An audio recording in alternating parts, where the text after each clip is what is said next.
Thanks, Richard. Thanks. I've got a lapel mic. I don't know, can you hear me?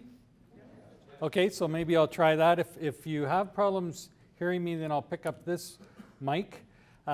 We don't have much time because I didn't realize Richard was going to take up 35 minutes of my time. But no, thank you, Richard. That was kind. So how many people feel that there's some kind of change coming in the real estate industry, let's say in the next 5 to 10 years? How many people feel? Okay, so we have a fairly converted audience here.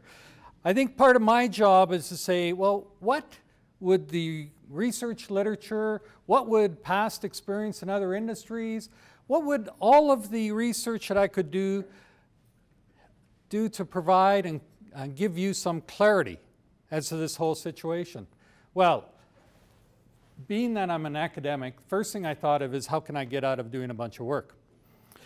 And what I found was this is actually pretty easy because there's a fellow in Vancouver named David Eads who actually attended a session with Canadian Real Estate Association and provided absolute clarity on what's going on. And beyond that, he even posted it on his website. So I'm going to show you the answer and you can see. So as you can see, this is a very clear model. Actually, it's very confusing, and maybe we'll get to David sometime to share all this, but one thing I want to draw your attention to is on the top, it says disruptive change. Disruptive change is what's driving all of this thought process that's in David's model. And so what I want to do today is tell you a little bit about what disruptive change is, maybe talk a little bit about how disruptive change has worked in other industries. We developed at the Haskayne School a model on how people respond to disruptive change, so I'll share that with you.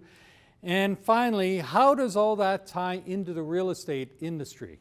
Well, I said finally. That's not the last step, because actually the last step is I've got a whole bunch of data, survey of the brokers in Alberta and BC. More importantly, survey of the people who are here. Thank you very much for filling out the survey. Some interesting stuff that came out of that. So let's move on.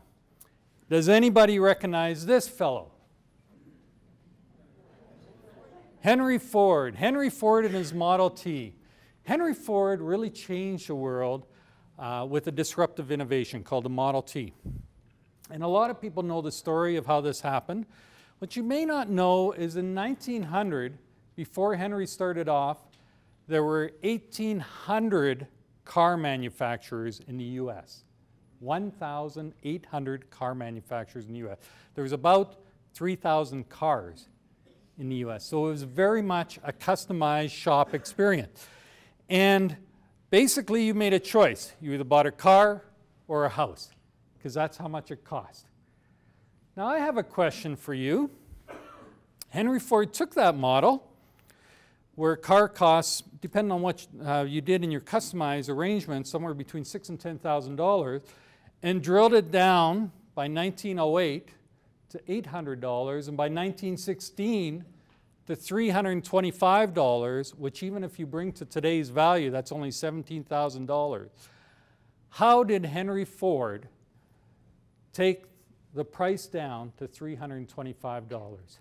Actually, what I'm going to do is I'm going to ask you, if you don't know the person next to you, to introduce yourself to that person and have a little discussion and just see what you think about how did he drive the price down.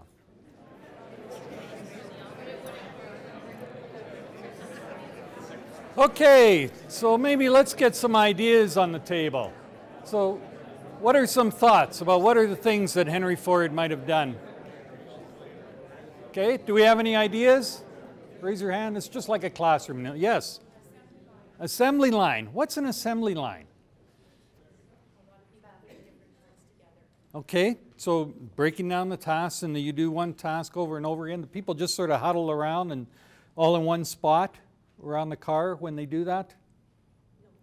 The car is moving. Yeah, okay, great, great. So that's one way. That brought the price down. There's other things though. Yes? He went to his suppliers and promised to sell 500 cars, so then he needed 500 goods. Excellent point. So when you can guarantee a large quantity, you can get some economies of scale. working closely with suppliers. Excellent. So, and that's why Henry Ford built a very strong relationship with a guy named Harvey Firestone and with the Carnegies and the steel and so on and so forth. So, excellent point. Yes? And color as long as it's black. Yes.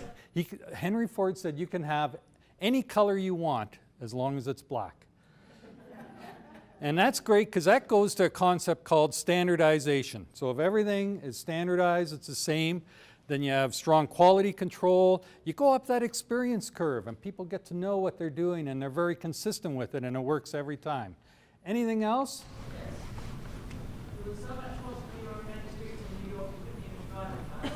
It was great that they were closest to fast. It was great for, sorry? It was great that they got rid of horses and got cars.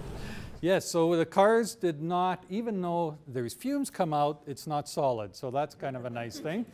At some point, didn't they start selling like a byproduct of their factory, and they secreted the new company and got themselves an additional revenue stream? Okay, so Alan's Coal or something. Alan's talking about additional revenue streams, so they expanded into new areas.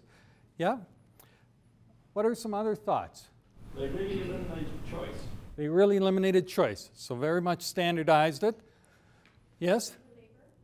Cheaper labor, yeah. So you might even set up plants in areas that have poor economic drivers, could really use it, and then you get some cheap labor.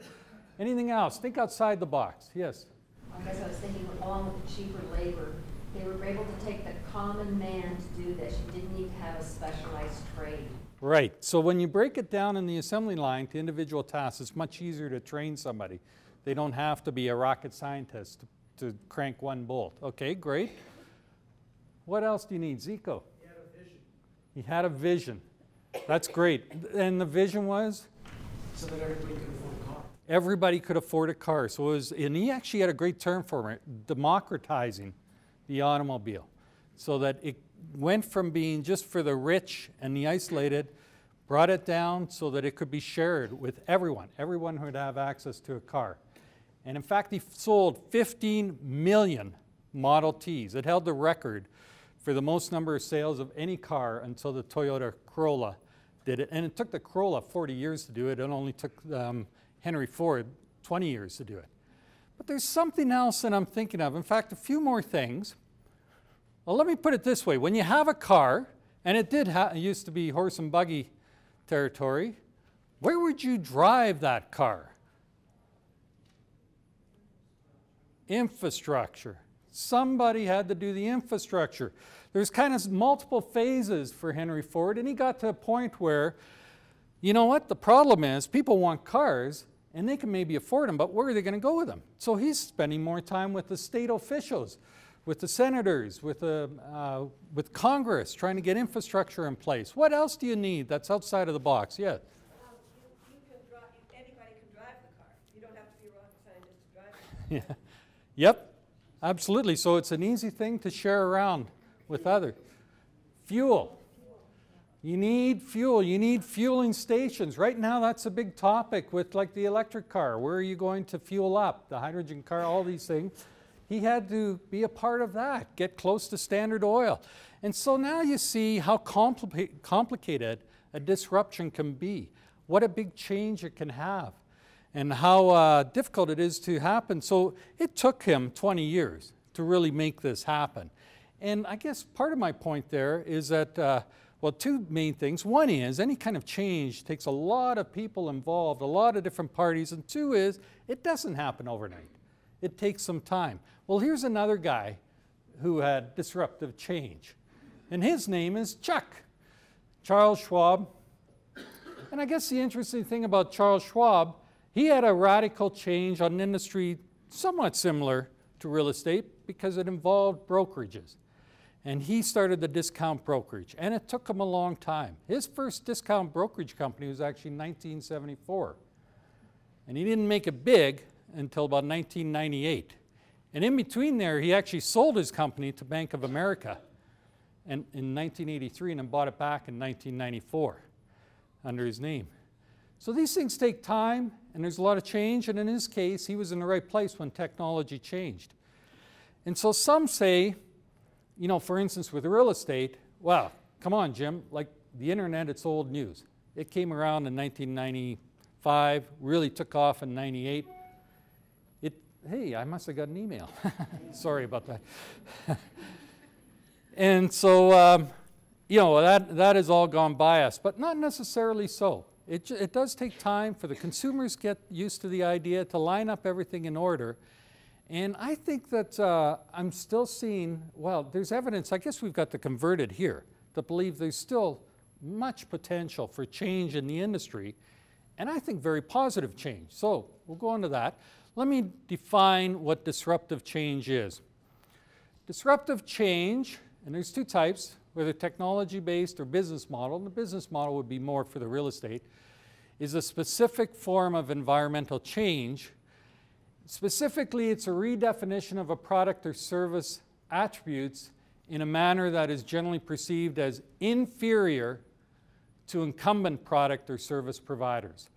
So it's, in the case of Henry Ford, it was any color you want as long as it's black.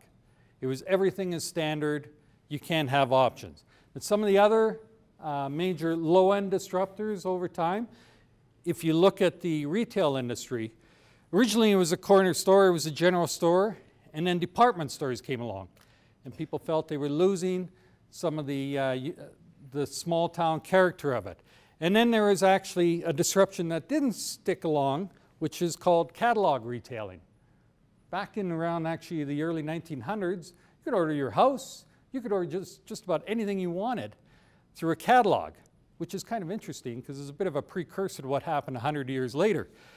And then there was the discount stores like Walmart and Target as a disruption.